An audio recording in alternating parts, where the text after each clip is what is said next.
I don't know, there was like a thread that connected us immediately, and she understood that character. She understood depths of that character that I don't think I'd even spoken aloud. And that was discovered in sort of our first meeting, and it just had to be her. There was no one but her, you know? Once I met her, there was no one but Jana.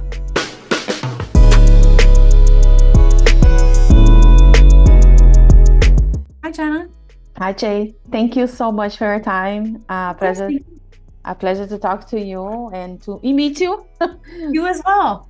So very excited about to talk about Miller's Girl.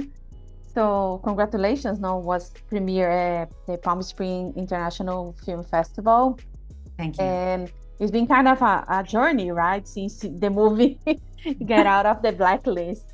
Yes. How excited were you that the movie premiered at the Palm Springs Festival? Oh my gosh, I was I was over the moon.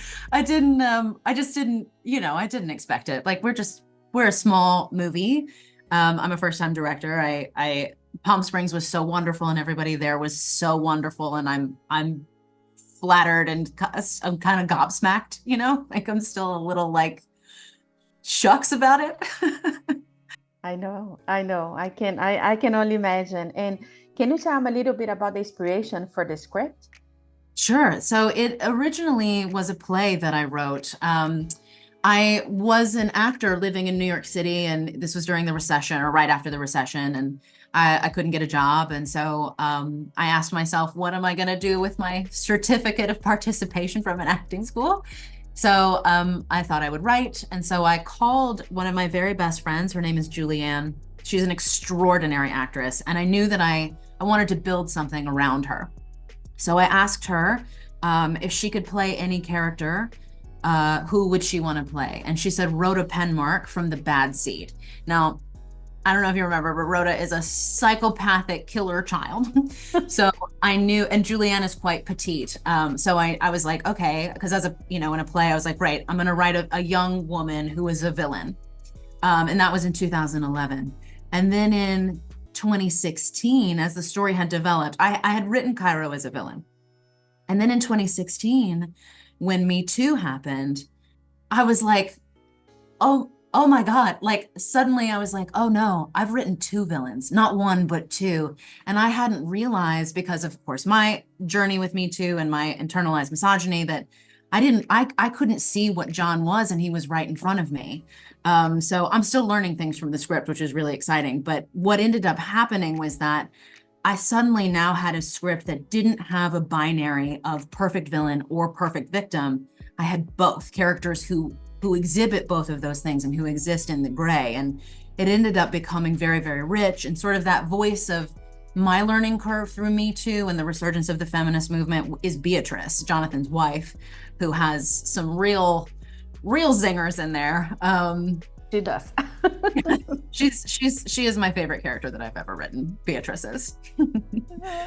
That's amazing. That's great. And to find like the perfect actress, what was about Jenna Ortega's previous work that made you pick her? Because she's so innocent, at the same time she's so villain. I was like, in all honesty, I was not very well versed with her previous work. I'd seen The Fallout, which I resisted watching for a long time. Because I thought it was going to be so heavy. The Fallout is an extraordinary, beautiful, beautiful movie. Very charming, strangely. Jenna, really what sold me with Jenna was when we met on Zoom. I was just so disarmed by we had amazing chemistry off the bat, but she understood Cairo in a way that I didn't have to explain to her. She's so intelligent, and she is quite Gothic herself. Like, I'm a Southern Gothic writer. I grew up in Tennessee. Jenna grew up in the desert, but there are a lot of similarities between us that I think I don't know, there was like a thread that connected us immediately, and she understood that character. She understood depths of that character that I don't think I'd even spoken aloud. And that was discovered in sort of our first meeting, and it just had to be her. There was no one but her, Once I met her, there was no one but Jenna. Yeah, I think she has a force on screen as well, because she's speaking for her eyes, her voice. Oh my When gosh. she's like telling, it's so amazing. Like, I think she's the she was the perfect pick for this role. I think Thank if you. you get a pick, someone else wouldn't be that perfect. You know what I mean? Like it's. Of course, she is Cairo. She's terrifying. I mean, and I mean that in the best way. She is truly terrifying. I know, I know. And the chemistry that she had with Martin Freeman, Yes, that is also something that you can't explain to them. You know what I mean? It's something that yes, they hit. And how is it for you? Like to, I think you're proud that you found the perfect match, like the yes, chemistry, like. yes. And it just goes to like what this whole experience was like a dream, like too good to be true, because everybody in the cast, everybody in the crew, everybody on the executive side, like everybody understood the assignment of this film, care so much about the film, but we all sort of came together like a very tight-knit family because it's such a small film. We could all be very close. And so the chemistry between the actors was of course paramount, but we had to, we met all of these actors on Zoom. Like they didn't meet in person till we were down here on set, which is insane. But we all like had conversations with them on Zoom, and they all got to talk to each other, and everything fell in line in a way that feels like kismet. Like, I mean, I don't want to be like woo woo about it, but it was just all, it was all very extraordinary, and it was all very exciting. And I am very, I feel very blessed. I feel very lucky, and I feel very confident in my ability as a director to piece people together. And that is very affirming. Like that all, it just all feels, it's also exciting. Like even if I never do another movie, like this one was so, what a perfect experience that I'm like, okay. Yeah, no, but it's beautiful. Also, the colors of the film is very, very beautiful. It's like it's kind of a different. I wasn't expecting, because usually I don't watch trailers, so I wasn't expecting the beautiful colors. Like it's a little gray, it's a little dark. It's kind of, what was this conversation with the cinematographer like to get to that? You know what I mean? Yeah, so our cinematographer, Danny, really, the second we met, like he really, really understood what I was trying to do, which was create a Southern Gothic. And the South, particularly the Eastern South, like Tennessee, has, it's so verdant, and all of the plants here are like trying to eat everything. Like the South is in a constant state of trying to cut back the greenery so you're not consumed by it. And the light is very specific. You know how people talk about like how Paris has pink light and Italy has gold light. The South has light that is almost like looking through a green goblet. Like it's like looking through green glass. And so everything is almost like jeweled tone. It's very beautiful. It's all very like humid and wet, and kind of makes people crazy. Like it's like this beautiful veneer covering rot and decay. And Danny really understood. Danny is so good with light. The light was so important in this film because it also had to feel like a fantasy. It also had to feel like, I wanted it to feel like old Hollywood. I wanted it to feel like it wasn't quite real. Like everything's like 3 feet off of the ground. And so Danny's just a master with light, and the colors we shot in the summer, so that it was quite green and verdant, and a lot of the light that you see, there's a moment where she's walking through the woods and the light hits her face, like that's real sunlight. Like we didn't engineer that at all. Wow. It just ended up being very magical. But thank you for noticing that. The Yeah. color is important to me.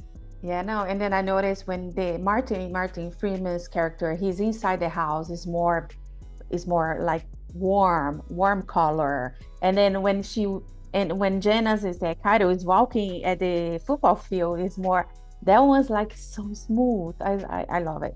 I really love it. And Thank it's you. really, say salute Daniel for that. Oh, thank you.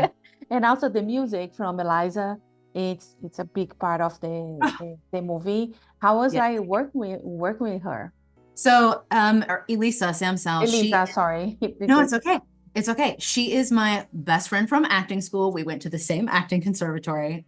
She is a coloratura soprano, pianist, violinist. She is a unicorn. She looks like a unicorn. She is a unicorn. So we've been best friends for almost 20 years. And we understand each other's work inside and out. Like we are so intimately familiar with sort of the poetry that we each write. And she's not, you know, she's been on or been part of this project really since its inception as a play. And so when we got into scoring, she knew exactly what it was. She's been down here, she's been to my house, like she's met the people that are sort of around this story, and it just like flowed out of her. Like it wasn't even anything I asked her to do the project, but I didn't, beyond that, I was just like, please go. And one of my favorite things that she does in this score, when you're watching the clip, when you see Cairo watching the clip of Bluebeard, we couldn't find the music, the original scoring from Warner Music for that piece. So she wrote that piece of music to sound like it's from that film in the 40s or the late 30s, I think, which is it's so good. I'm so glad you liked it. Yeah, I liked it. And for us to wrap it up, what is your next project? Are you working on anything that you can talk about? Well, I can't say exactly what my next project is, but I can tell you of my next original pieces, it's hinted at inside of Miller's Girl. All of my original stories are in the same universe. The book that Beatrice is writing is my next movie. Amazing. Amazing. Jade, I just want to thank you so much for your time. A pleasure to meet you. A lot of success. Thank you. Keep bringing amazing projects to us. Thank you so much. Thank you so much. It's lovely to meet you. Bye. Bye-bye. If you like this video, don't forget to comment, to like, and subscribe to our channel right here.